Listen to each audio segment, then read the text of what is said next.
All right, let's see. Mic check 1 2. Mic check 1 2. Hey, what's up, buddy? Yeah, I'm doing something. Hey, thanks for watching Top Class Tutorials. In this video, I'm going to be talking about a song that I recently worked on with an artist by the name of Karlii, and the name of the song is called Pop That.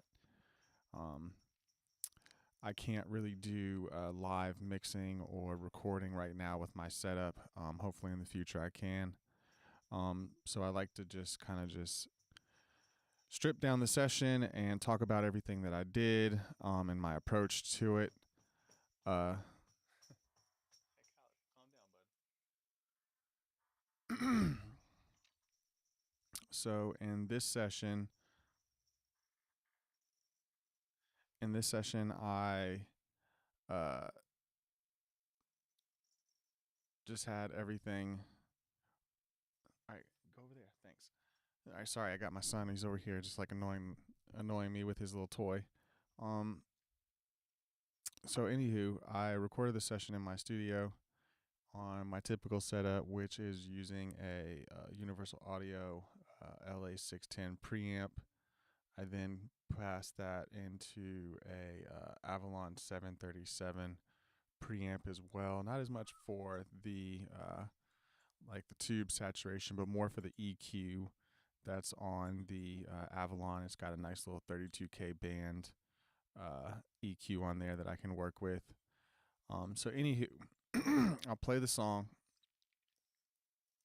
and what I've done is bypassed all of the plugins. So this is just kind of the raw version. The only plugin that's really going on in here is a limiter, just to kind of get volume out of everything. So I will play the verse so you can hear what it sounds like with no processing or anything like that.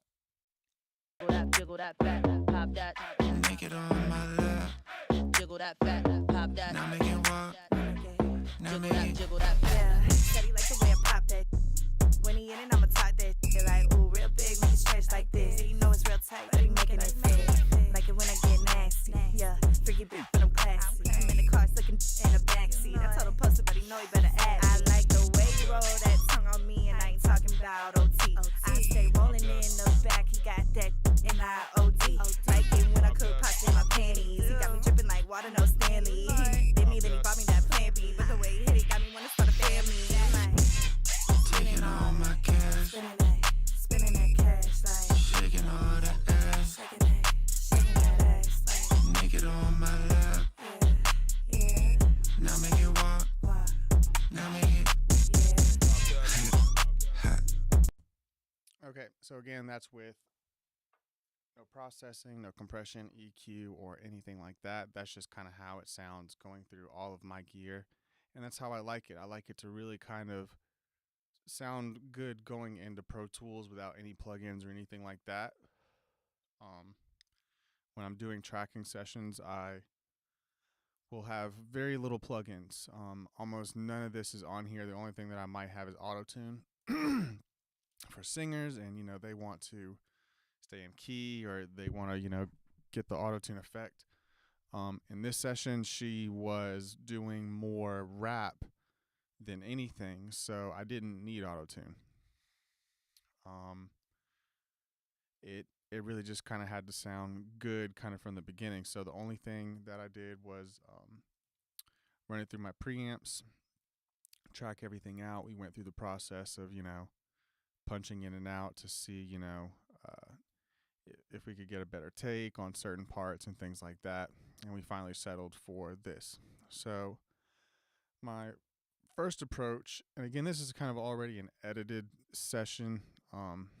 We had already previously worked on this, but typically my first approach is just naming, color coding everything to make it easier for me, just to kind of recognize for the producer if I send this somewhere else, they're not confused what is what, et cetera, et cetera. So, doing that, some minor editing would have also been, me kind of going through some of these takes. And for example, there wasn't this here before. I originally had it to where things were a little bit more separated, And then once I kind of had it separated, I adjusted the volume accordingly. But um, I already did that.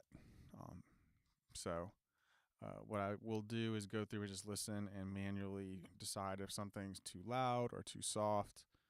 Um, and also keeping in mind that I kind of want everything to kind of still kind of be within the same volume. I don't want there to be too much change. Like I wouldn't um, have it to where, these are like way down here in volume, and I don't want to have it to where, this right here is like super loud. And then maybe like, on the second pass, they might have done something to where like these vocals are louder. So like if my tracks look like this, I go in, select them manually, gain stage them just to have it to where everything looks a little bit more uniform, a little bit more neat. So that is kind of my approach. I do it with the lead vocal, ad libs, background vocals, every vocal. I'll do it while I'm recording as well.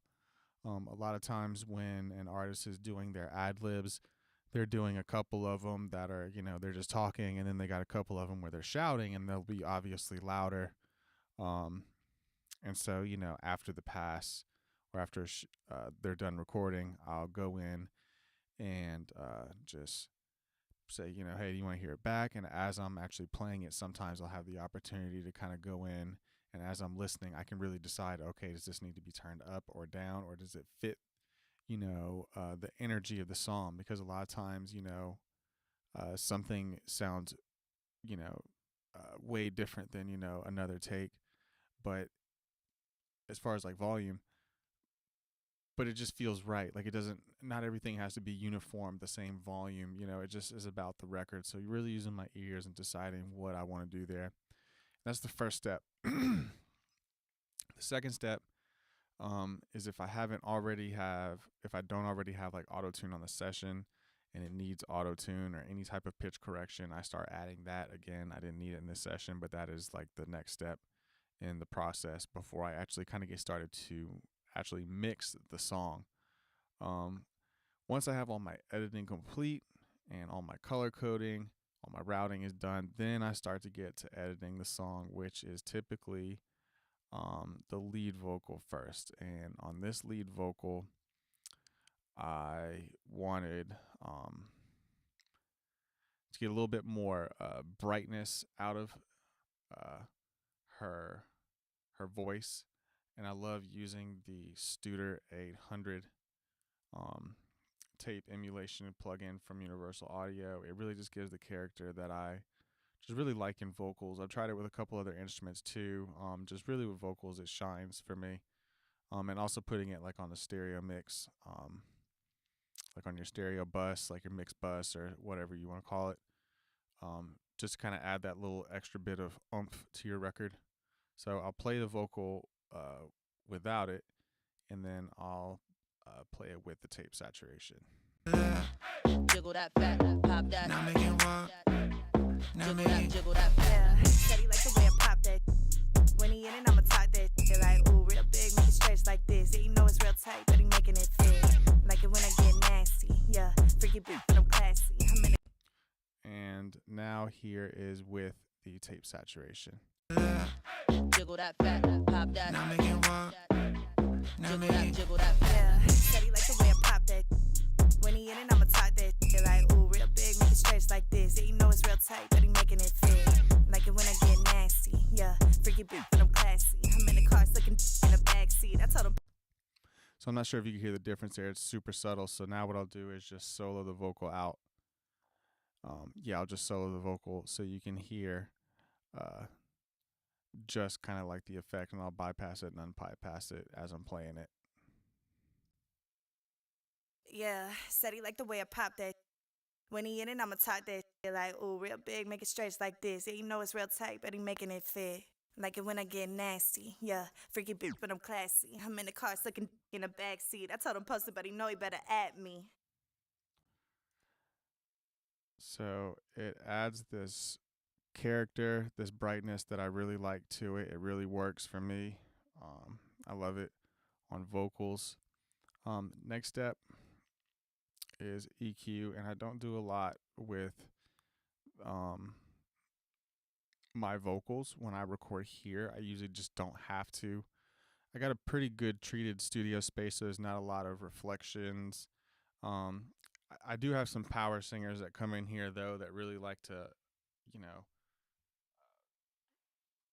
get really loud when they sing and rap, and then you kind of do get a little bit of early reflection just because my ceiling's not treated how it should be. I need to fix that one day, but for what I have, it works, and so I don't need to do a lot of treatment. There's not a lot of room noise or resonant frequencies, but there are some typically. But I found just I can go through a vocal all day long and try to find these little resonant frequencies, but at the end of the day, if the performance just isn't there's no amount of EQ that I can really do to really change that. So as long as the performance is good, it kind of doesn't matter. Just I'll use the EQ just to get the tone that I want more than anything, and I almost always do just a high pass filter, right around like 30-40 hertz, nothing crazy. And then I'll do like a little shelf and kind of lower that at around 94. With male vocals, I tend to go kind of a little bit lower on these with her voice. She's a female singer, so I could be a little more aggressive with these EQ moves right here. I could probably come closer to around like 150, just because female vocals are a little bit brighter, a little less bass in them. But again, I don't like to do too much to the vocal to change it. So this is really conservative, and that works for me. And then I got a filter up here, or not a filter, a shelf at the 30K. It's all the way up here in kind of the air band area, just kind of adding a little bit more breath, a little bit more air to it. Again, I do a lot of my EQ stuff outside the box before I go into Pro Tools, but I still will add a little bit more brightness in there if I feel like it needs it. In this song, I didn't have to do too much. It's only doing like 3 dB, but it's coming all the way down to at like 3 and 4K at certain areas. So it's kind of just brightening up the whole air band, or the whole like bright shimmery stuff of the vocal. Then or actually, you know what? I'll play the vocal and I'll bypass and bypass the EQ, so you can just kind of hear what that's doing. Jiggle that, jiggle that. Yeah, steady like the way I pop that. When he in it, I'ma talk that. They're like, ooh, real big, make it stretch like this. Yeah, you know it's real tight, but he making it fit. Like it when I get nasty. Yeah, freaky bitch, but I'm classy. I'm in the car, looking in the backseat. I told him post it, but he know he better act. So again, it's really not doing too much, but it does kind of clean it up a little bit, especially kind of in the lower end. It really removes any resonant or any frequencies I don't want. And it does kind of add a little bit more brightness to it. You can kind of hear it, but it's also adding a little bit more sibilance, which I'll talk about that in the next move, which is the Pro DS from FabFilter. I will say that I do manual de-essing. On this particular session, I was kind of in a hurry and didn't, so I can talk about this de-esser a little bit more. But I like to do manual de-essing. You know, like I said, when I do the editing on the vocals, I go and use my ears and decide if there's any sections in here that need to be altered or changed in volume, and it's very often the sibilance. So I'll give you a demonstration of kind of how that would work. I will turn this plugin off for a second, so this is bypassed, and then I'll play this vocal so I can kind of show you how I would approach doing this manually. When he in yeah, steady like the way All right, yeah, steady like the so perfect example right there. That S is really just way too loud. Like you can hear it. It stands out, and I don't like it. Pop that. Now make it walk. Now Jiggle make that, it. jiggle that. yeah, steady like the And so it's this section right here, and I've kind of trained my eyes to just know what it looks like. If I zoom in here, you'll kind of get a better idea what I'm talking about. But usually sibilants like S's and T's, like this whole middle kind of area is like filled in, like it fills in a lot of frequency information, whereas like spoken words are kind of like more like jiggly, kind of wiggly stuff like this. Like there's like kind of gaps and there's kind of like grooves in there. Sibilance tends to look like this, but that doesn't mean that other vocals don't. have similar looks. So I got to really be careful with that.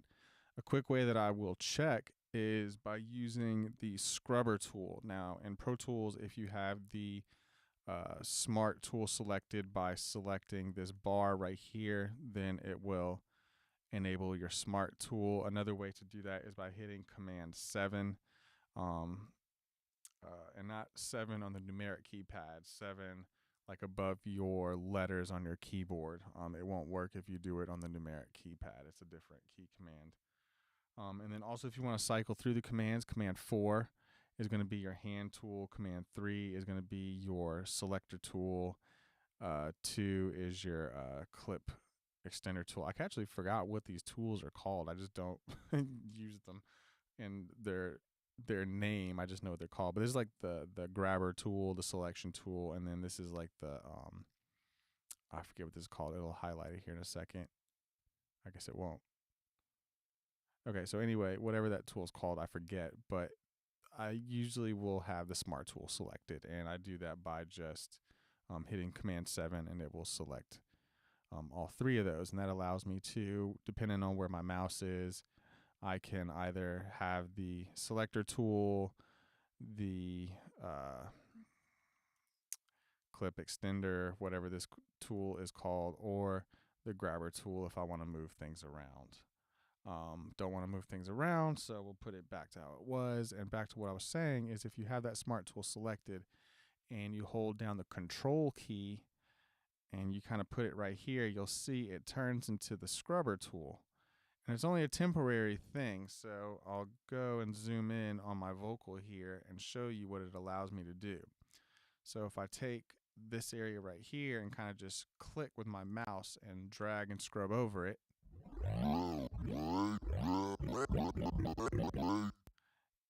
it allows me to scrub through sections, right? Now, this is a pretty unuseful tool, honestly, in music production, but it does have one really good function. If you are looking for sibilance in your vocal and you're just not quite sure which one of these like waveforms it is, like when you're just not at the level that I'm at and you can't identify it as quickly and you need to really kind of either zone in and figure it out, you can solo the vocal, and if that doesn't help, you hold down Control and then use the scrubber and you can hear what it sounds like. So check this out. Hear how it kind of has that like sound? That's sibilance, and that's what it sounds like, as compared to any one of these other vocals. Where pop where would Get this. yeah Said he liked the way I pop. Where would get this? 7 So when I am in doubt and I can't figure out where exactly I need to make my edit points, I will use the scrubber tool and just decide which part I want to remove. So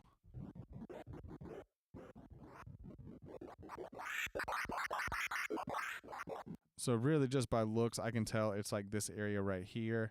But by using the scrubber tool, I kind of identified also that I didn't start to hear really weird frequencies until the scrubber got to about this area. So what I'll do is select it, and if you hit Command B, oh, that's not it. I'm trying to remember the command for separate here.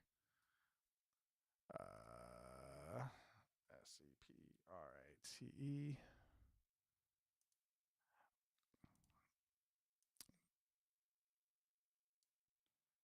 I know that if you hit B and you have the smart tool selected here, then it will give you, it will automatically separate, but I can't remember the command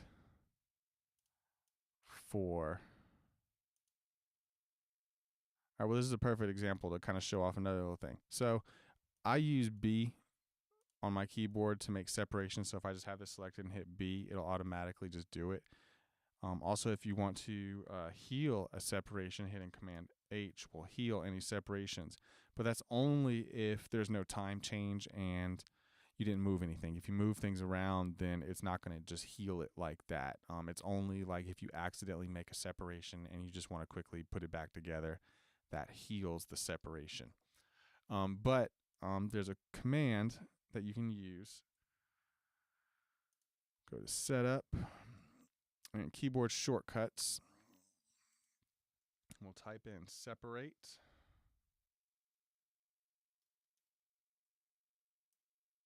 Okay.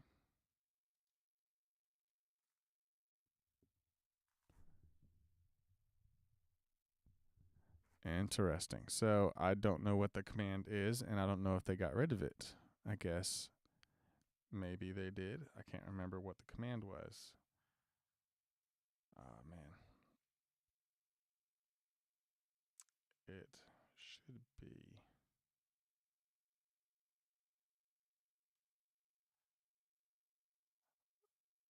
I cannot remember now.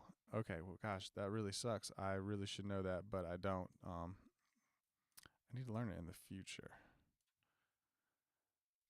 Track.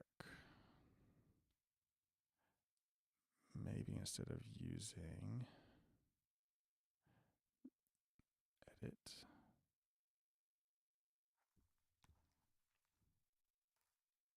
Command E. That's what it is. Oh, gosh. Okay.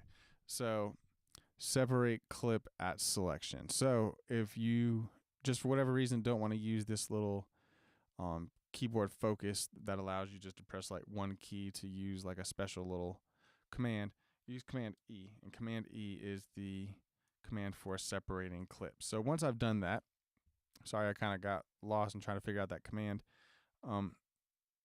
You then can adjust the volume of just this specific area within the clip. And if you make too big of a selection, you can also kind of just nudge this.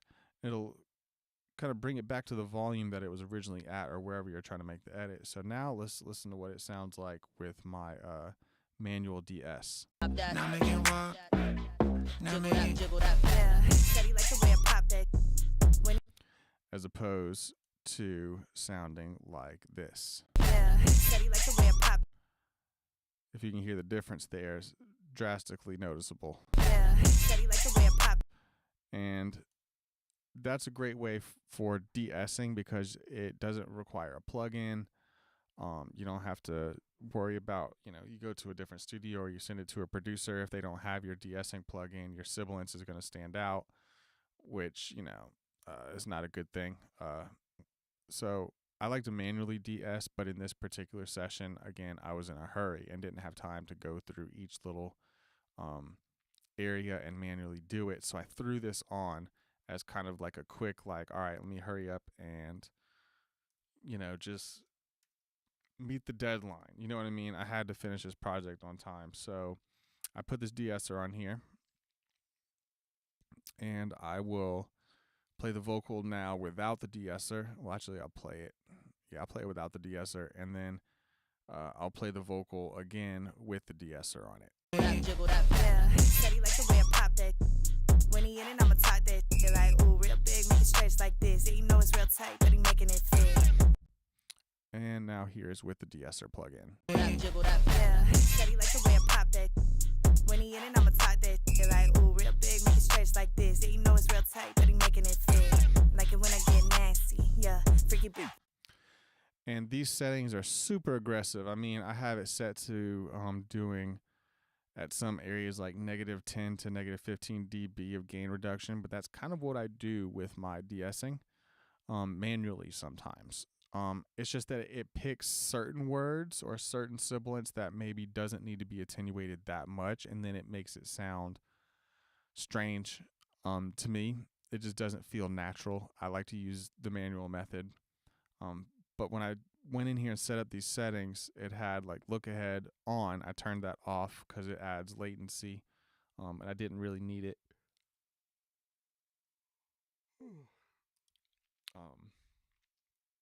I used split band instead of a wide band. And then I have this set for like vocal, and then I have the frequencies to kind of look for are kind of just in here in this area. So not really sure what frequency that is. My eyes are bad and I can't see it, but anywhere in this area. And I just kind of look and see where like that bright yellow spot is glowing. It has a pretty good indicator right here. If I play the vocal, you'll see it shows you where the sibilance kind of is. Jiggle that Yeah, steady like the way I pop that. When he in it, I'ma talk that shit like, ooh, real big, make it stretch like this. Yeah, you know it's So in certain areas, it kind of gets over kind of in these areas in the 3K, 4K area, but mostly it's kind of like in the 8, 10K, kind of that area where most sibilance kind of lives. Each person's different, by the way. It's kind of weird. Like some people, their sibilance is like right at 8K, and some of them are like right at like 5K. Some of them are like way up there in like the 12K. So not all the sibilance is the same. So then my step was to just have a limiter on here, just kind of as a precautionary kind of stage going into my mix bus. It's not doing too much, but I will play it so you can hear kind of what it's doing. jiggle that yeah, steady like the way I pop that. When he in it, I'ma talk that shit like, ooh, real big, make it stretch like this. Yeah, you know it's real tight, but he making it fit. Like it when I get nasty, yeah, freaky bitch, but I'm classy. I'm in the car, looking in the backseat. I told him post it, but he know he better act. I like the way you roll that tongue on me, and I ain't talking about OT. So really, if you're kind of seeing where these meters are hitting, the peak of the vocal is just underneath this threshold right here. And I have the threshold and the output set to the same so that there's no volume change. If I had this output set to 0, it would make this vocal louder, but I don't want to make it louder. I'm just using this as a brick wall kind of limiter so that if any little tiny little decibels slip through, it's kind of like just stopped. It's not much going on. And also I don't have really any compression on this this particular aux right here. So I got the tape saturation, an EQ, then I have a de-esser and then a limiter. So really this is just kind of like my just kind of getting the lead vocal where I kind of just want it just to sit, that feels just like a modern vocal, and this was my signal chain to do that.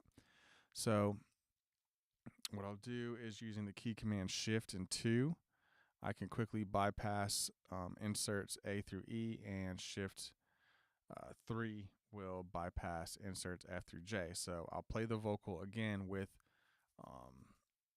no plugins, and then about halfway through I will unbypass the plugins so you can hear the difference. And by the way, if it makes any difference to you if you're watching, the key commands will bypass A through E first, and then it will unbypass F through J. There will be a moment where you'll kind of hear just these two plugins before you hear these two plugins. So if you're curious, just wanted you to know that. So now I'll play the vocal. jiggle that Yeah, steady like the way I pop that.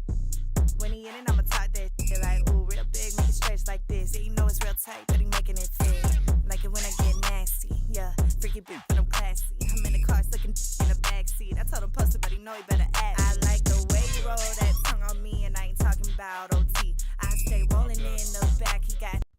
So you can hear the difference. It made it just a little bit brighter, a little bit crisper, a little bit more saturation going on in there. But there's really no compression. I saved that for another track later on. It's the parallel compression. And what I do is create a send, and I set it to pre-fader metering.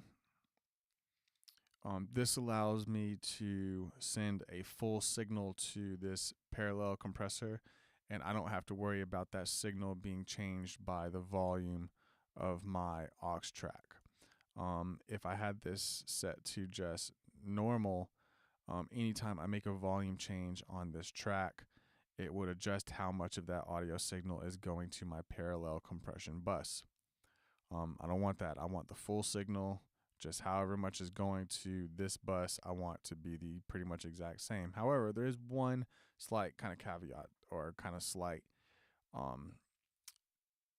variation, because the signal coming into this lead vocal is a dry, unprocessed vocal right here, right? Like this green track right here is going into this unprocessed, and then it's hitting my tape saturation, my EQ, my DS, and my limiter and then it's going to send that signal out.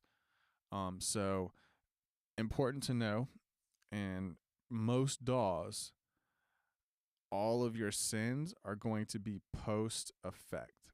So keep that in mind when you're sending these signals to these other aux tracks. They are going to be post effect. So if you have EQ on one, you might not necessarily need EQ on the other because you've already EQ'd the vocal, right? Or you might do post EQ after a certain plugin. Like, it's all just kind of just understanding signal flow here and understanding that these sends are post effects, which means that they send the signal that is processed through these plugins first to wherever you send it. Now I have it pre-fader metering, sending to my parallel compression track, where I then have a couple things going on here. The first is Saturn, which is just it's a saturation plugin. It adds harmonics. It can add distortion. It's got a couple different modules in here. I won't go.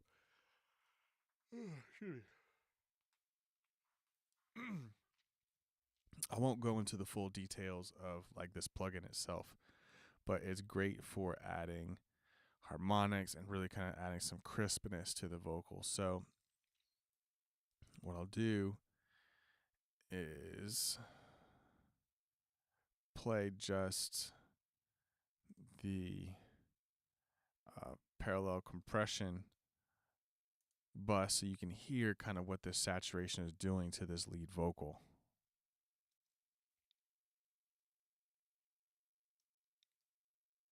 Oops. Yeah.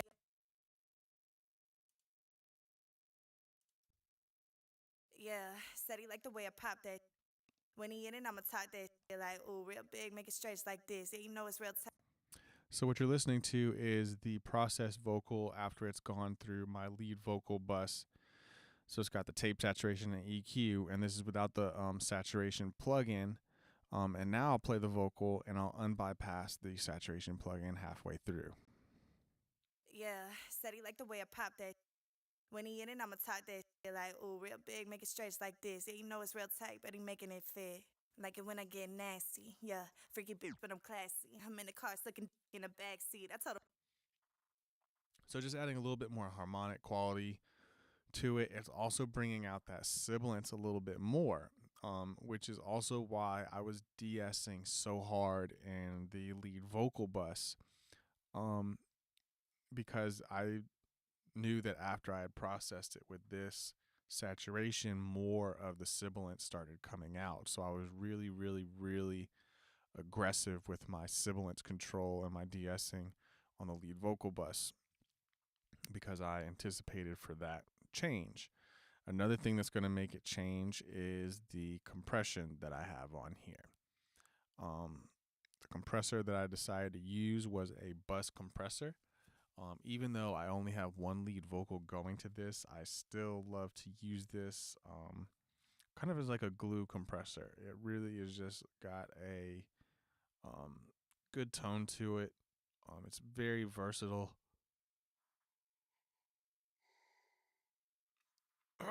Excuse me again. It's really versatile. I mean, anything I've thrown at it, it just handles it like a champ. It's probably one of my favorite bus compressors. Probably even one of my favorite compressors. And the settings that I went for were a very slow attack, a very kind of fast release. We're in like the 4 or 5 seconds. I think that's kind of where that's sitting at. Let's see. So between 0.25 and 0.75 seconds, which is basically like saying 25 milliseconds or 45 milliseconds. So not really a super fast release, but kind of moderate. The tone I like to set at soft and normal. This is kind of like the knee of the compressor, and this is kind of the tone and the distortion I don't really want it to be loud. I kind of just want it just normal with the vocal. I'm not looking for a serious change here. I'm just looking for just kind of basic compression, but I definitely want the soft knee on there. Stereo link I have set to 100%. If I'm doing background vocals where, there might be different stuff in the left or right speaker, I have this stereo link set to usually all the way at independent, just because it makes it feel just more open. But sometimes I'll even kind of set it at like 50 because I'm trying to make the left and the right kind of sit in the same volume area. I don't want the left and right to be too different. And then you can kind of do some other things right here where you can add like a high pass or a low pass. I don't use that with the vocal. I've already done some EQ work on it. It's kind of good. And then some gain compensation over here. I got that set up. So anywho, and also this mix knob is set to 100%. There's no parallel processing here.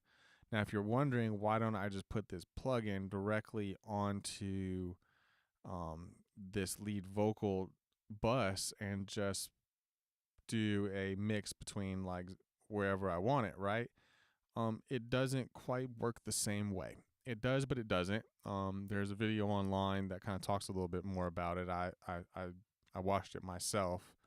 I wasn't planning on really watching it. I wasn't looking for the information. It just strolled.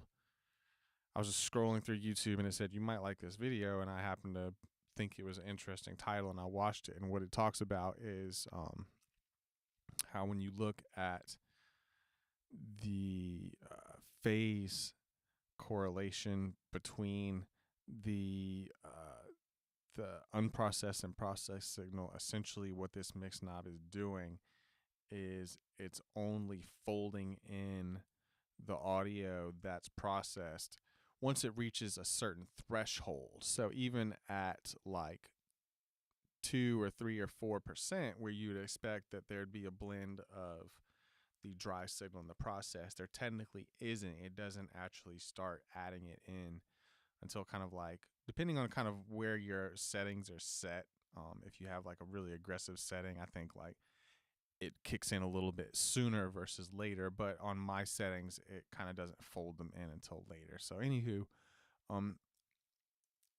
I've always kind of done it this way to begin with, but after watching that video online and they kind of like showed me how the meters look different, I now understand why I probably prefer doing it this way. And the other reason, other than just like the correlation, is if I'm in my mix window, I just have more control. Like I can really kind of go back and forth between the two signals. And I also have like a control surface here in front of me that I like to use a lot. So like without me even touching the, let's see, unfold that. So without me even touching the faders over here, I can manually do it on my control surface right here. And so if I want a little bit more or less of something, I can kind of go back and forth and up and down and kind of just find that sweet spot. So it was somewhere around here and I can kind of just put it back to wherever I want, right? Like it doesn't really matter. It doesn't have to be perfect. But the ability to kind of go back and forth between those, because what I find is that when I'm adding the parallel compression, I tend to want to pull the lead vocal down a little bit to really kind of make more room for that parallel compression. And that's just kind of a balance thing to make sure that the vocals don't get too loud and sit on top of the beat and things like that. And so it's about having that blend and that control. With this mix knob, if I were to insert this plugin directly onto this track, I wouldn't have that control. I would be allowing the plugin to decide how much of the signal really it pushes in and kind of where it settles. Now, the plugin, don't get me wrong, is great. I've used the mix knobs before in these plugins, and they do a great job of gain compensation for when you're blending it, right? Like what I was saying, when I start to add the parallel compression into my signal, I find often that I'm pulling the lead vocal down to compensate for that parallel compression coming in, and this plugin automatically does it. So if you're just not really into doing it the manual way, you can always use these plugins. They're great. They work fantastic, and they're doing exactly like what it says. It's blending the dry signal with the process signal. So now that I've gotten on my soapbox here for a little bit, let me get off and talk about what this plugin's actually doing. It's just compressing the vocal. So now I will play the vocal without the compression, and then I'll bypass it kind of halfway through so you can hear what it's doing. Yeah, said he liked the way I pop that. When he in it, I'ma talk that shit like, ooh, real big, make it stretch like this. Yeah, you know it's real tight, but he making it fit. Like it when I get nasty. Yeah, freaky bitch, but I'm classy. I'm in the car, looking in the backseat. I told him post it, but he know he better add me. I like the way. So it's kind of low because where I have it, I'll push it up a little bit more so you can hear it. Yeah, said he liked the way I pop that. When he in it, I'ma talk that shit like, ooh, real big, make it stretch like this. Yeah, you know it's real tight, but he making it fit. Like it when I get nasty. Yeah, freaky bitch, but I'm classy. I'm in the car, looking in the backseat. I told. So you hear how like that is what overcompression sounds like. If your vocal ever sounds like that, you have overcompressed it. That is literally what overcompression sounds like, and it sounds like it's pumping. You hear that when she's in parts where she's supposed to get a little bit more forward, a little bit more present. You hear that compressor just pushing on her vocal, but then it's releasing pretty quickly, so that way her stuff that's like really not as loud is more present and more heard. Like definitely listen to like there's a part in here that really kind of defines it a little bit more, but I'll show it later. But if you really listen to like her lower parts, and as far as like volume, you hear them a little bit more present versus the louder stuff. Yeah, said he liked the way I pop that. When he in it, I'ma talk that shit like, ooh, real big, make it stretch like this. Yeah, you know it's real tight, but he making it fit. Like it when I get nasty. Yeah, freaky bitch, but I'm classy. I'm in the car, looking in the back. So again, I'm just using it just to compress the hell out of the vocal and just kind of bring it more in the mix. And then I have another de-esser on here. Because of the saturation and the compression, we have now more sibilance, right? So listen. Yeah, said he liked the way I pop that. When he in it, I'ma talk that shit like, ooh, real. And we don't want that. Like we have more sibilance now. So now we got to tame that. So we have another de-esser on here doing pretty much the exact same thing as it was in the lead vocal. Yeah, said he liked the way I pop that. When he in it, I'ma talk that shit like, ooh, real big, make it stretch like this. Yeah, you know it's real tight, but he making it fit. So just again, just leveling things off, taming it. And now what I'll do is kind of play both the lead vocal and the parallel compression track. And I'll go to my mixer window here just so you can kind of see kind of what I'm doing versus when you're in the edit window. I mean, obviously you know that I'm just going to be playing this vocal over and over again. But now I want to kind of show you kind of my process and how I go about blending these, right? So I'll play the vocal, and you'll just hear as I'm just kind of listening, I'm moving the parallel compression up and down, moving the lead vocal up and down until I find a spot that just feels right. There's really no like science here. I just use my ears and decide what I think is best for the record. What I might do is like give you two different kind of styles to use when you have a parallel compression set up. So I'll go kind of more like moderate, and then I'll kind of go more aggressive with it. So I'll play the beat, or I'll play the song, and I'll kind of do a little mix thing here. Jiggle that, jiggle that. Yeah, said he liked the way I pop that. When he in it, I'ma talk that shit like, ooh, real big, make it stretch like this. Yeah, you know it's real tight, but he making it fit. Like it when I get nasty. Yeah, freaky bitch, but I'm classy. I'm in the car, looking in the backseat. I told him post it, but he know he better add me. I like the way you roll that tongue on me, and I ain't talking about OT. I stay rolling in the back, he got that not OD. Like it when I could pop in my panties. He got me dripping like water, no Stanley. He did me, then he bought me that plan B. But the way he hit it got me wanna start a family. I'm like, Taking all my cash. So I kind of was going back and forth there, and I kind of did a blend where I had the parallel compression kind of more forward and used the more natural lead vocal kind of to bring in kind of more of the naturalness, and then I had it set up to where the lead vocal was more kind of up front, and then I just kind of bring in the parallel compression. This isn't like a silver bullet, in my opinion, where like, oh, this is gonna make your vocals really stand out. This is just one of those really subtle things that you can use as an engineer and when you're mixing these songs to really make the vocals stand out in certain areas. Like very often what I'll do is I'll have like a parallel compression aux that's like way down kind of in this area when I'm, in the verses or bridge or intro or something like that. But then when the chorus comes in, it might look a little more something kind of like this, where the parallel compression track is kind of more in the mix. So I turn the lead vocal down a little bit to compensate for that volume change, and it makes the vocal feel more thick and fat, and less natural sounding. Like it sounds processed, and that's kind of what you want in these choruses sometimes. You want them to sound big, fat, processed, and then when the lead vocal or when the verses kind of come back in, I'll do some automation and then kind of have them kind of sit more in this area. So it just really depends. You can really play around with it. But there is one area that I wanted to point out that it really helps you hear kind of like the difference. So let me see if I can find it. Give me 1 second. I want to play this vocal real quick. Jiggle that back. Yeah, steady like the way I pop that.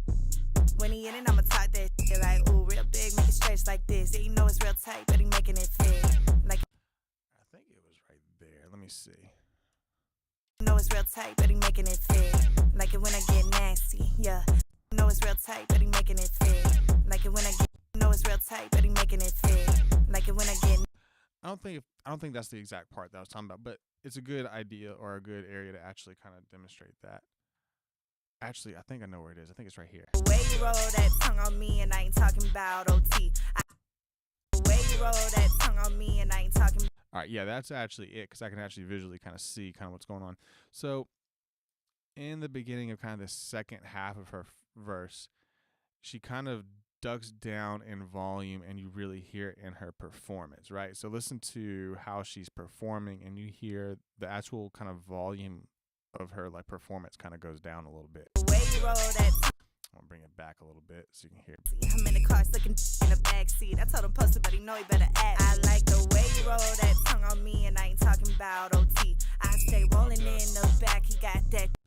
So you can kind of hear how she was aggressive and loud, and then all of a sudden she kind of got a little bit less loud, right? Like she came in a little bit less aggressive. Get nasty, yeah. Freaky bitch, but I'm classy. I'm in the car looking in the backseat. I told him post it, but he know he better act. I like the way you roll that tongue on me, and I ain't talking about OT. I stay rolling. Now that I'm listening to it, it might not be the best example, but right there you can hear that the volume kind of ducks down a little bit. In the car looking in the backseat. I told him post it, but he know he better act. I like the way you roll that tongue on me, and I ain't talking. So on me, like listen to the me part. That part really kind of ducks down in volume. Cars looking in the backseat. I told him post it, but he know he better act. I like the way you roll that tongue on me, and I ain't talking about. So it kind of drops down in volume comparatively. Now watch when I just add the parallel compression track back in. So I'll just unmute it. Cars looking in the backseat. I told him post it, but he know he better act. I like the way you roll that tongue on me, and I ain't talking about. Like it just feels more flat and in your face. Like it doesn't feel like it kind of loses. And even in this area too, because I was listening to it, like in this area sounds a lot more full too. So here is without the parallel compression. This, yeah, you know it's real tight, but he making it fit. Like it when I get nasty, yeah. Freaky bitch, but I'm classy. I'm in the car looking in the backseat. I told him post it, but he. Specifically listen to this part right here. Like really kind of identify on this part right here. Listen again without any parallel compression. It's real tight, but he making it fit. Like it when I get nasty, yeah. Freaky bitch, but I'm classy. I'm in the car looking in the back. Now here's with parallel compression, and I'm not doing any volume change either, so I'll just unmute it so you can see, and then I will go back to the screen and press play. It's real tight, but he making it fit. Like it when I get nasty, yeah. Freaky bitch, but I'm classy. I'm in the car looking in the backseat. I told him post it. And here's with no compression. It's real tight, but he making it fit. Like it when I get nasty, yeah. Freaky bitch, but I'm classy. I'm in the car looking in the back. And now here's with compression. It's real tight, but he making it fit. Like it when I get nasty. Yeah, freaky bitch, but I'm classy. I'm in the car, looking in the backseat. I told him post it, but he know he better. So it just helps those smaller details in the verse stand out. And so that's how I use parallel compression, just to kind of help bring things together, give me the tone I'm looking for, give me the performance I'm looking for, because I could, go in and do some automation and, decide if I want this part to be louder, but just putting parallel compression on the track usually does the trick. So next step was the background vocals. Same, pretty much exact process. Just I do it in a kind of a different way, because where the lead vocals like I have those by themselves when I work on those, but then when I'm working on the background vocals, I don't work on those just like by themselves. I don't mute the lead vocal and work on the background. Sometimes I do if I have a lot, but I want the background vocals to complement the lead vocal and be a support, not really take over. So I pretty much did similar processing. I used my Studer 800 to kind of add a little shimmer, a little brightness. Almost identical EQ, except there is a lot more brightness that I added. Now that was a move that I did because after I had added the parallel compression that had the saturation and more compression on there to bring everything more forward, I wanted the background vocals to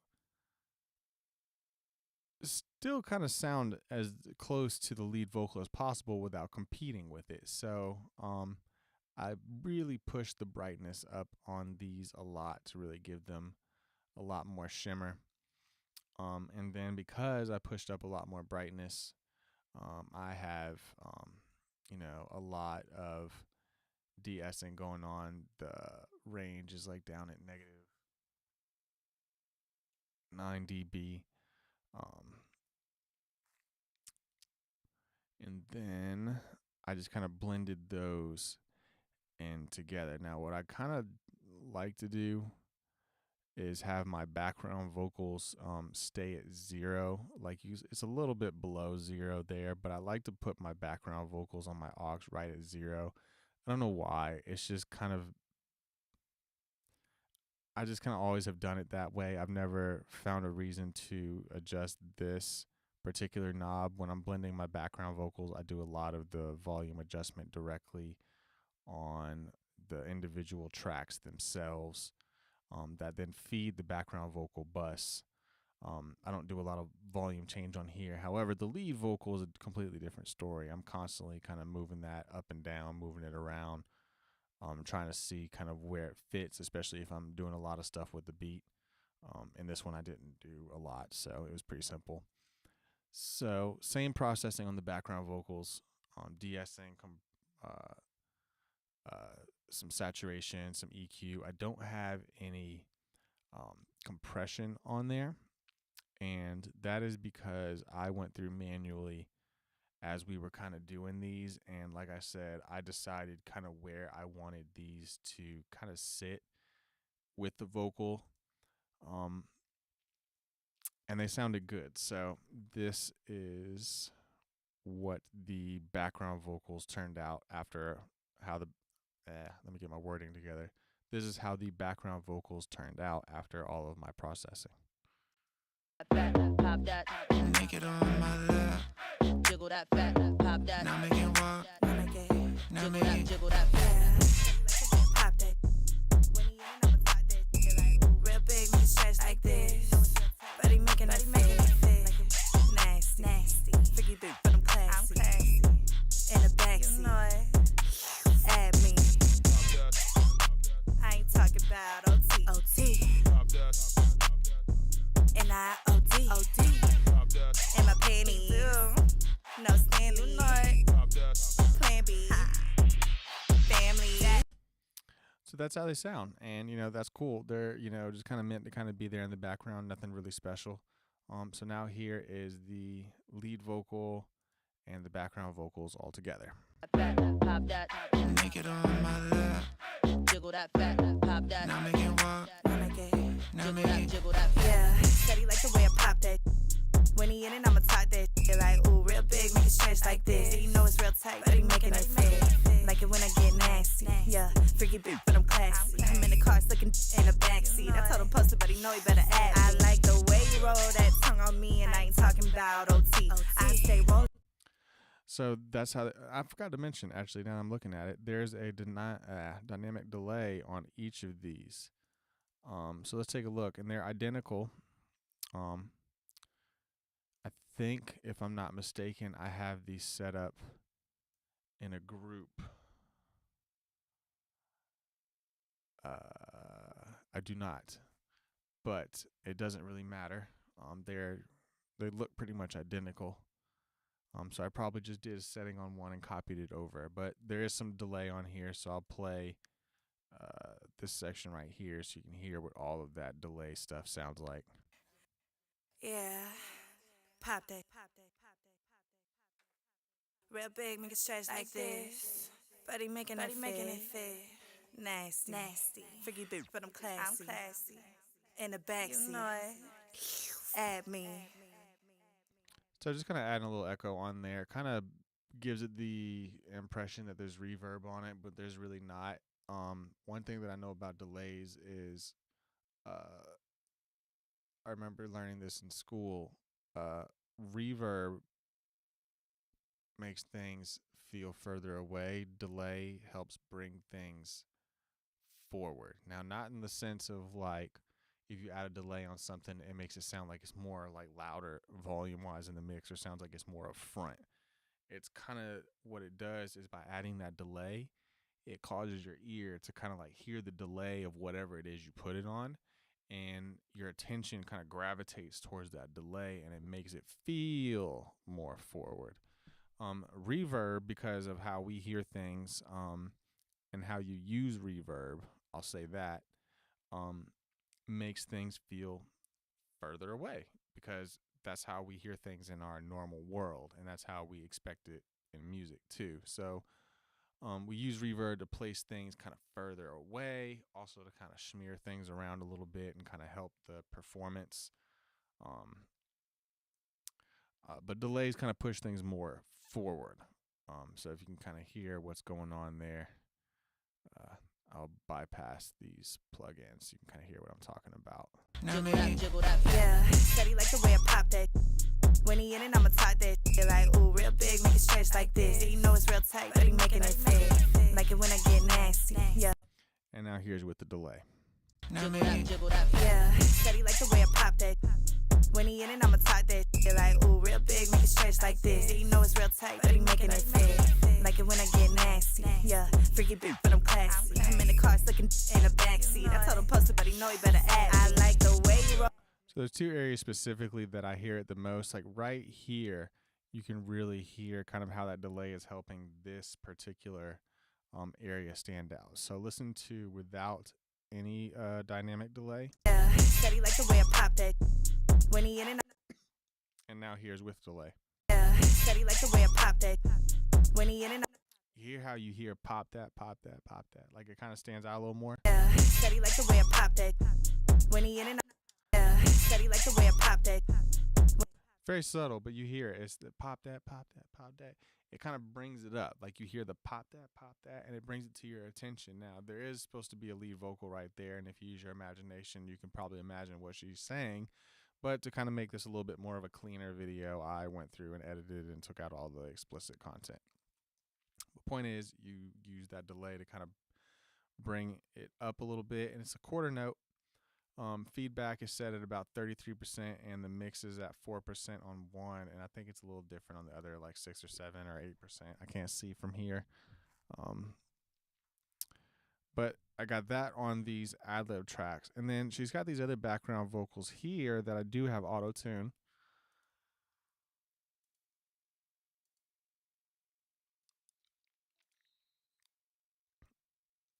and it's very subtle, very light.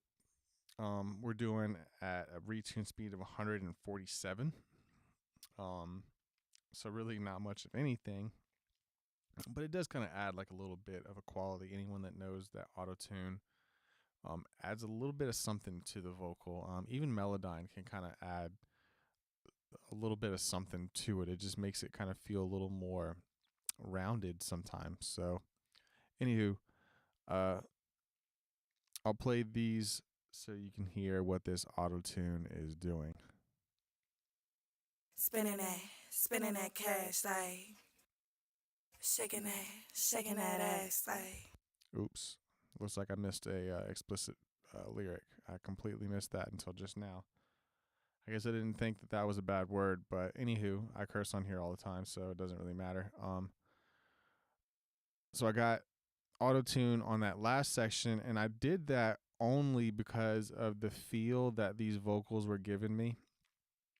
I wanted them to be as close to unison and as possible. I wanted them to really sound identical, but not like a complete duplicate of each other.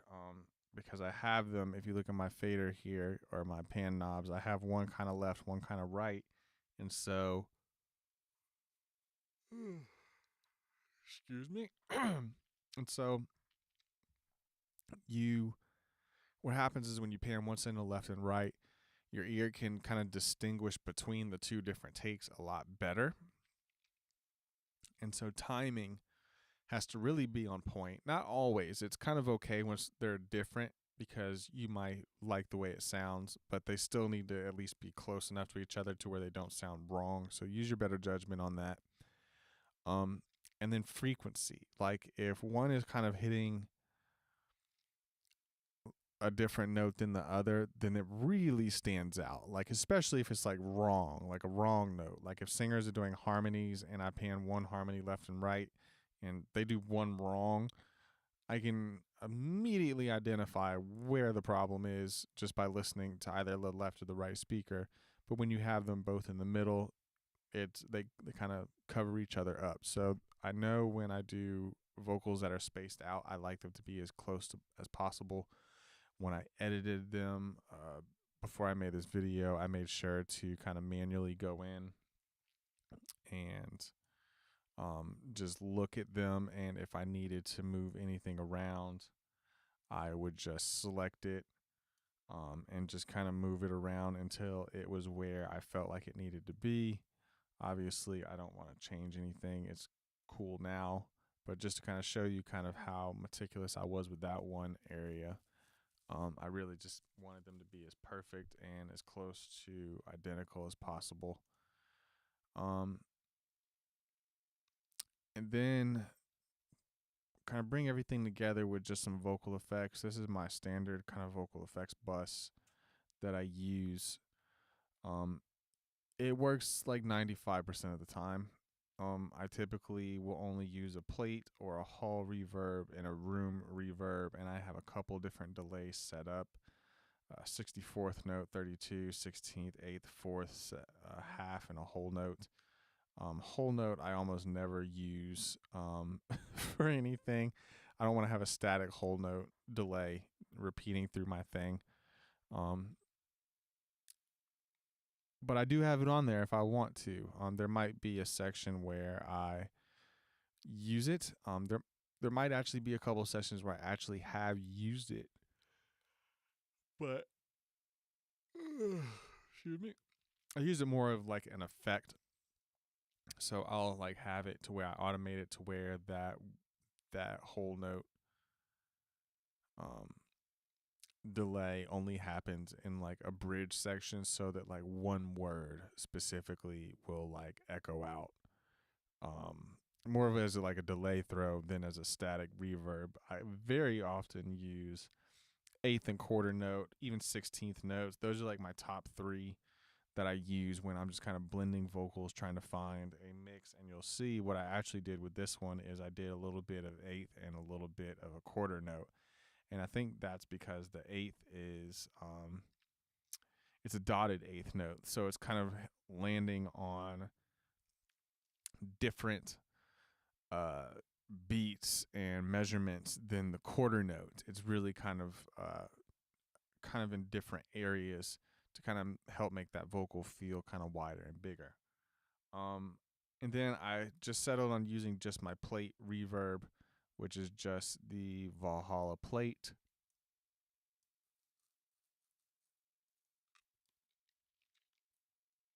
And my delays are almost always stock delay, which is the mod delay for Pro Tools.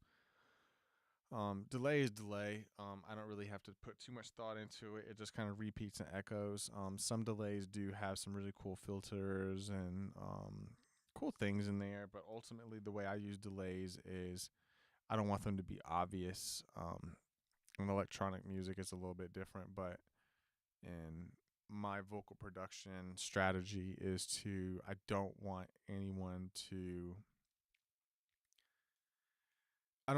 hear my vocal and be like, there's an echo right there. Oh, he used a delay plugin right there. Like, I really want it to be like, oh, what's that? Like, it's kind of this cool little shimmery kind of echoey, pillowy, floaty thing kind of in the background that kind of helps support what was said. Every now and then when I use delay throws, I do them in a way to where you obviously hear the delay, but it feels more emotional and intentional as opposed to just, I threw a delay effect on there to make it sound cool. Kind of hard to explain what I'm talking about there, but hopefully that made sense. So, again, the last thing that I wanted to do was just kind of bring this vocal together. I wanted to add some reverb, so I created some vocal sends. I will start with the lead vocal and kind of work my way into the background vocal. So here is the lead vocal, dry without, well, not dry. It has processing, but no reverb or no spatial or time-based effects. Steady like the way I pop that. When he in it, I'ma talk that. You're like, ooh, real big, make it stretch like this. Yeah, you know it's real tight, but he making it fit. So it's cool, it's dry, it fits with the beat, and now we just add the reverb to it, and it just kind of brings it all together. Steady like the way I pop that. When he in it, I'ma talk that. You're like, ooh, real big, make it stretch like this. Yeah, you know it's real tight, but he making it fit. Like it when I get nasty. Yeah, freaky big, but I'm classy. So it just kind of brings it together. It adds that, like what I was saying earlier, it adds that kind of schmear. And it kind of helps, like, any imperfections that are in the vocal, that reverb kind of washes them away a little bit. That's kind of the cool thing with, like, reverb. You can almost take any vocal that doesn't really sound like great, and just if you use reverb the right way, it just makes it just like, oh shit, like it's a record now. Like it's crazy how much reverb makes a difference on vocals to me. That is like my biggest thing with vocals is I spend so much time with trying to find like the perfect reverb and things like that. I feel like it's one of the more important things to focus on when you're mixing the vocal. That is super important. The reverb and how you use it, the reverb choice. So on this choice, I made just pretty basic choice. I just have just not stock, but just like Valhalla plate on here. These are the settings, nothing crazy.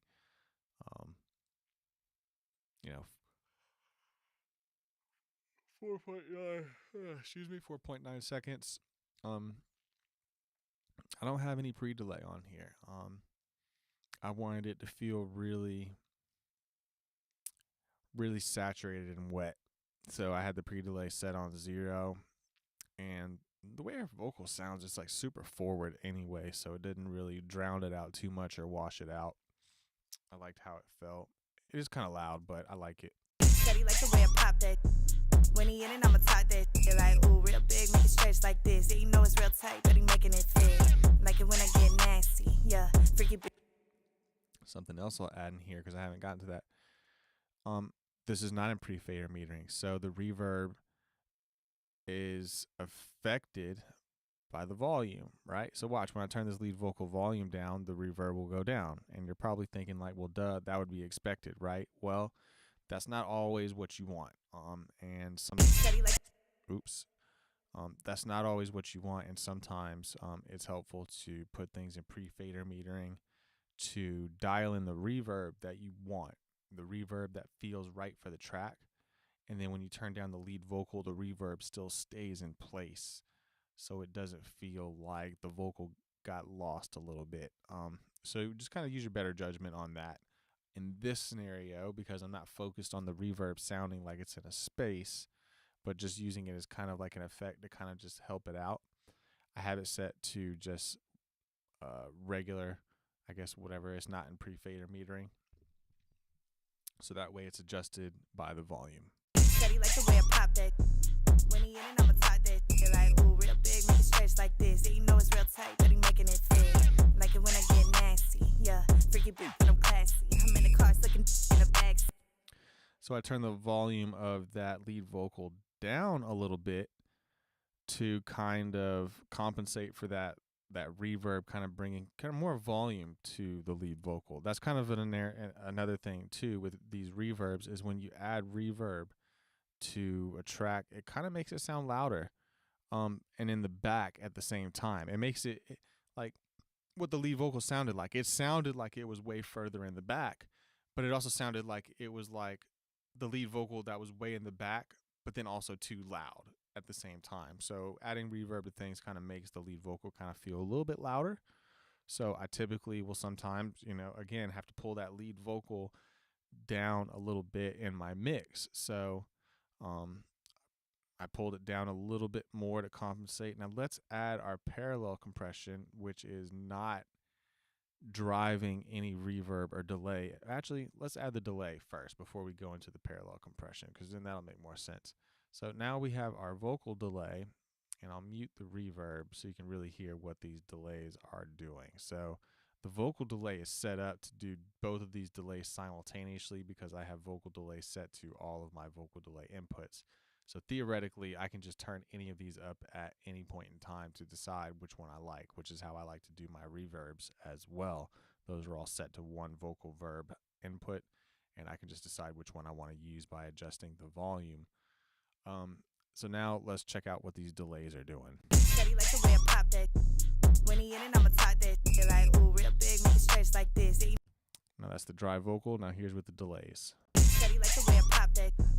When he in it, I'ma talk that. They're like, ooh, real big, make it stretch like this. Yeah, I'll mute the instrumental so you can really hear the delays. steady like the way I pop that. When he in it, I'ma talk that. They're like, ooh, real big, make it stretch like this. Yeah, you know it's real tight, but he making it fit. Like it when I get nasty. Yeah, freaky bitch, but I'm classy. I'm in the car, looking in the back seat. I told him post it, but he know he better add me. I like. So you can hear their delays going on in the vocal, but they're not super obvious. They're very subtle, and you really don't hear them except in certain areas and when I obviously have the instrumental muted. So just having just little subtle little echoes kind of going on to just kind of help help the vocal just feel a little bit cooler, a little bit more modern. That's kind of how I like to do my vocals, a little bit of reverb, a little bit of delay, just to kind of bring it all together. Sometimes I don't use any reverb and use only delay. That's another cool little trick, or vice versa, just reverb and no delay. So it doesn't always have to be reverb and delay together, but I typically like to do them together. And now let's play the lead vocal with our reverb and delay together. Steady like the way I pop that. When he in it, I'ma talk that. They're like, ooh, real big, make it stretch like this. Yeah, you know it's real tight, but he making it fit. Like it when I get nasty. Yeah, freaky bitch, but I'm classy. And now let's add the music back and see what we get. Steady like the way I pop that. When he in it, I'ma talk that. They're like, ooh, real big, make it stretch like this. Yeah, you know it's real tight, but he making it fit. Like it when I get nasty. Yeah, freaky bitch, but I'm classy. I'm in the car, looking in the back seat. I told him post it, but he. So it's just subtly there, and you can really hear it in the parts where I took the explicit words out because there's nothing there and you really hear it, but it's there, it's in the background. It's just that little tiny little bit of ear candy that kind of helps the vocal kind of feel a little bit tighter. So I'll play it again without the delay, and then I'll add it in kind of halfway through. Steady like the way I pop that. When he in it, I'ma talk that. They're like, ooh, real big, make it stretch like this. Yeah, you know it's real tight, but he making it fit. Like it when I get nasty. Yeah, freaky bitch, but I'm classy. I'm in the car, looking in the back seat. I told him post it, but he know he better add me. I like the way you roll that tongue on me, and I ain't talking about OT. I stay rolling in the back, he got that, not OD. And really, it kind of helps make the reverb sound bigger too, because those delays are kind of echoing out and throwing those words around kind of longer than the reverb's actually kind of lasting. It's just making the reverb feel a little bit kind of bigger too at the same time. They're complementing each other. Now, I just kind of, again, go through my process of adding my parallel compression into the track just to kind of see how I blend everything and how all the effects are working together. Steady like the way I pop that. When he in it, I'ma talk that. They're like, ooh, real big, make it stretch like this. Yeah, you know it's real tight, but he making it fit. Like it when I get nasty, yeah. Freaky bitch, but I'm classy. I'm in the car, looking in the backseat. I told him post it, but he know he better act. I like the way you roll that tongue on me, and I ain't talking about OT. I stay rolling in the back, he got that not OD. Like it when I cook pots in my panties. He got me dripping like. So yeah, that's cool. I actually kind of like where that's sitting, and as you can see, the lead vocal has got pulled down quite a bit, and the parallel compression is kind of sitting kind of even almost with the lead vocal. I mean, I would even go as far as like saying let's kind of put these kind of even with each other, and then we can just kind of bring it slightly down. I don't want to bring the lead vocal send down too much, because again, if I bring this down, it essentially kind of controls our how much reverb we have on the track too. So I can kind of blend between whether I want a more forward vocal with the parallel compression being more forward, or if I want a more wet vocal with the lead vocal. So I'll demonstrate that. Like I'll kind of go back and forth and show you kind of like how a super saturated reverb vocal will sound versus a really dry forward vocal, and just by adjusting these two faders right here. Steady like the way I pop that. When he in it, I'ma talk that. They're like, ooh, real big, make it stretch like this. Yeah, you know it's real tight, but he making it fit. Like it when I get nasty, yeah. Freaky bitch, but I'm classy. I'm in the car, looking in the backseat. I told him post it, but he know he better act. I like the way you roll that tongue on me, and I ain't talking about OT. I stay rolling in the back, he got that not OD. Like it when I cook pots in my panties. He got me dripping like water, no Stanley. He did me, then he bought me that plan B, but the way he hit it got me. So you can kind of quickly and easily just go between the feels without really sacrificing anything. You know, you're getting the best of both worlds. You're getting this super compressed vocal that's dry forward in your face, and then you also have kind of just the main lead vocal that's got this nice little bit of reverb on there, and you can just kind of blend the two in. Now, what the last thing we just need to do is just add our background vocals. I kind of adjust these slightly differently, just kind of depending on what's going on. In this session, it's very subtle, but just to kind of compare, the background vocals, I'm sending a little bit more of those to the reverb than the lead vocal. Not much. One's at like -9 and the other's at -11. So there is a difference, but a very, very, very subtle one. And on the vocal delays, it's actually pretty much identical. In fact, I want to say this was supposed to be bypassed, because that's typically how I would do it, is not have delays on the background vocals, but only the lead vocal. One thing about delays, when you try to have too many voices all kind of delaying at the same time, it makes the clarity of what you want to stand out kind of disappear. So I use delays more subtly than I do reverb. Reverb, I'm silly with it, man. I'll send everything to reverb if I can. But delays, I'm very, very, very thoughtful about it. I don't do it unless I want it to be on there. So now let's add the background vocals, and I'll kind of just listen, kind of blend these, and kind of see how they all sound. Steady like the way I pop that. When he in it, I'ma talk that. They're like, ooh, real big, make it stretch like this. Yeah, you know it's real tight, but he making it fit. Like it when I get nasty, yeah. Freaky bitch, but I'm classy. I'm in the car, looking in the backseat. I told him post it, but he know he better act. I like the way you roll that tongue on me, and I ain't talking about OT. I stay rolling in the back, he got that N-I-O-D. Like it when I cook pots in my panties. He got me dripping like water, no Stanley. He did me, then he bought me that plan B. But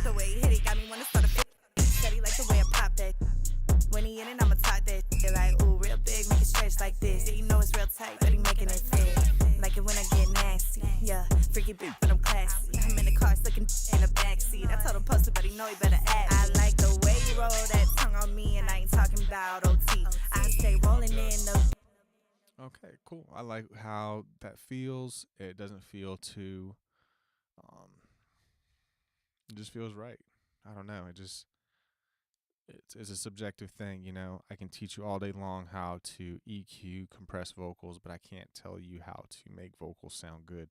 It's really a subjective thing. You have to listen to the performance, decide what needs to be fixed, decide what can't be fixed, decide what you want to enhance, and really decide what's best for the song. Sometimes that's really tough. You'll get some pushback from an artist where you think the mix is great, and then the artist listens to it and they don't think it's great. And sometimes you just have to just kind of just take it and listen to what they have to say, because it's not your song, it's the artist's song. And so when they want things to sound a certain way, you have to make sure that it sounds the way that they want it to sound. An example of this, I did a song recently where I had what I believe the background vocals to be at a very reasonable volume, so it didn't clash with the lead vocal. However, the vocalist and songwriter, he wanted it to be much more louder, to the point where it was very much competing with the lead vocal, and I didn't like the way it sounded, and I tried to voice that opinion in a diplomatic way and offer suggestions. However, the artist insisted that was the way they intended for it to sound, and so I had to deliver what they expected. A little side note to that, I save all of my mixes that I do, and anytime I let anyone hear that particular song, I make sure to play my version of the mix, only as a I want to showcase my work and what I believe is my best work. And if I wanted this record to have a little bit of a lower background vocals, then I will, just save my version of the mix and just put it off into the side folder for just in case I need to demo the song later for somebody. I play them my version, versus maybe a version that's on Spotify or iTunes if the song has been released. And I don't do that in a disrespectful way. Like, I don't sit here and promote their music on like my webpage using my version of their mix. Like, no, I respect the artist and their choice. If they, if they want it to sound a certain way and I don't approve of it, then I'm not going to post it on my portfolio per se to showcase, because if I don't think it's my best work, I don't think it's my best work. I want to be proud of the work that I put out. So to respect the artist and respect myself, that's how I kind of do things when it comes to doing mixes. So back to kind of this song. It sounds kind of good. It's decent to me. It was at a good place, kind of volume wise. I have some meters on here that kind of tell me kind of where my LUFs are at. I was hitting about -14 LUFs with my limiter on there. I was actually hitting, I think, about like -11, -10 LUFs, which really gets me really close to like the ballpark, or close to like the finished product. So yeah, that's pretty much it, I think. So if you have any questions or comments, you can leave them in the comment section below. You can also email me. There's an email in the comment section. My website's in there if you want to go check that out. It's got all the products and services that I offer at my studio. So if you need recording, mixing, or mastering, be sure to head on over there.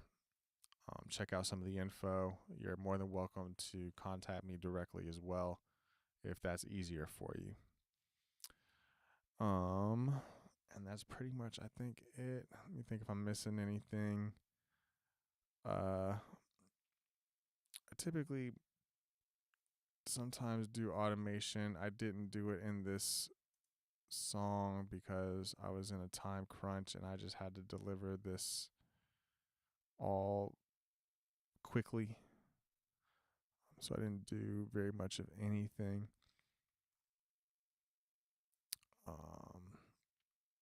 My limiter, I guess the last thing I can talk about would just be my limiter, which is just the stock limiter. I have the ceiling set at -1 so that it doesn't clip. And then I just bring the threshold down until I used to kind of do it until I would see the meter here showing that it was doing -3 dB of reduction. I'd no longer do that. I now just kind of just pull it down until it sounds bad, and then start pulling it back up until it starts sounding good again. And that just gets me really, really, really like a good volume to send to the client. Let them kind of just bump it in their car. They can send it to the producers or whoever, and they can decide, kind of what needs to be changed. In this scenario, they recorded it here, but they were mixing it somewhere else, so they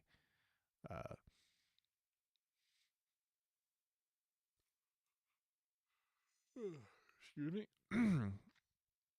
They requested the stems, which if they request the stems, what I will do is then select all of my vocal tracks and make sure that I have everything selected, but also everything leading up to the beginning. So if that makes sense, if I had clips here and I had like clips like right here, I would make sure to select everything all the way until the beginning. I wouldn't do just this area because, well, I'll show you, because what I'll do is I'll consolidate the clips, right? And when you consolidate clips, it creates brand new files based off the length that you had selected. Now, if I send these audio files to a producer kind of as they are right now, then when they go to import the audio into their session, they will show up here, which is going to be incorrect. It's not going to line up with the beat where they were supposed to be. So if you ever need to send things in Pro Tools, or if you ever have to send stems or stuff like that in Pro Tools, I will do Option, Shift, and then 3 on the numeric keypad. So the one on like the far right where it's like the keypad and not the ones that are above your letters. So if you hit Option, Shift, and then 3, it'll do consolidate, and it will create brand new tracks.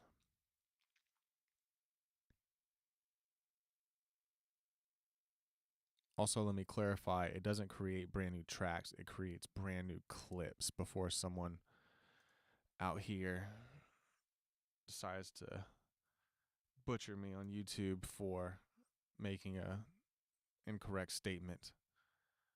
So these are clips, they're brand new clips that have been created.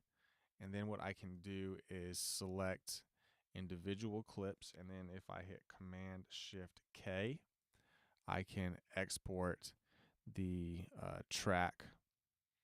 And I can even do multiple selections. So if I have all of these selected, I can then hit Command Shift K, and it will export all of these selected files as individual files that I can then send over, and I can do whatever I want. I can do MP3. I can do AIF. I don't understand why you would really want to export the MP3 stems. It's better to do the wave. That way you don't lose any quality. But I understand there might be a situation. I always use 32-bit depth sample rate. It depends. 44.1 is kind of the go-to. 48 is a good one too. And then I'll just choose the folder, export it, and send it. So if you ever have to do that,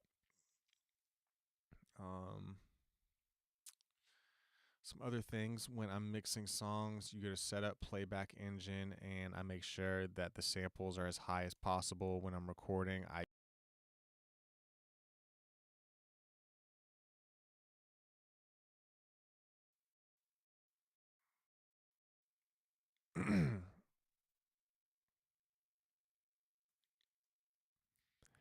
And I think that should be pretty much it. So again, thanks for watching the video. If you have any questions or comments, leave them in the comments section below. Don't forget to like, share, and subscribe, and I'll see you all next time.